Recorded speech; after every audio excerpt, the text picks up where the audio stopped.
एक औरत अपने घर के बाहर रोज़ रोटी टांगती थी और एक बूढ़ा आदमी आता था और रोटी ले जाता था और वो बोलता था कि जैसे कर्म करोगी वही लौट कर आएगा।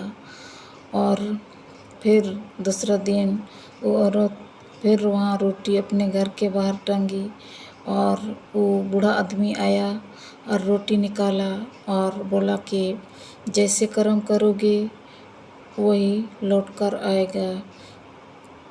और फिर वो औरत को इतना गुस्सा आ गई, वो औरत सोची कि रोज़ हम रोटी देते हैं और आशीर्वाद देने के बजाय ये क्या बड़बड़ाते रहता है और बोलते रहता है। तो वो तीसरा दिन इतने गुस्सा हो गई और उसके दिमाग में शैतान घुस गया और उसने रोटी में जहर लगा के वो टांगने जा रही थी। जब वहाँ टांगने जा रही थी तो उसके हाथ कांपने लगा और उसने बोला कि ये भगवान हमसे क्या गलती होने जा रही है।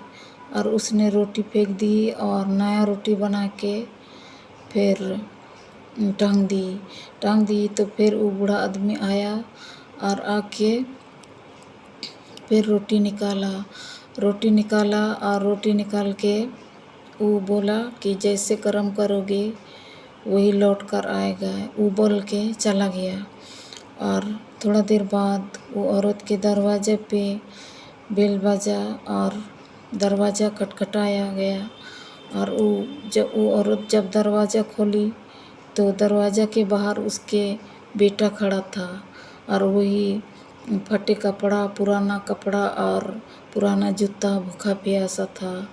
और वो उसको जल्दी से घर के अंदर ले आया और वो लड़का बोला उसके बेटा कि माँ आज तो मर जाते, नहीं बचते, क्योंकि बहुत भूखा प्यासा थे।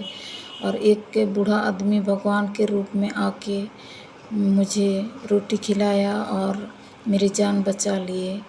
और वो रोटी जो वो औरत सुबह बनाई थी वही रोटी था।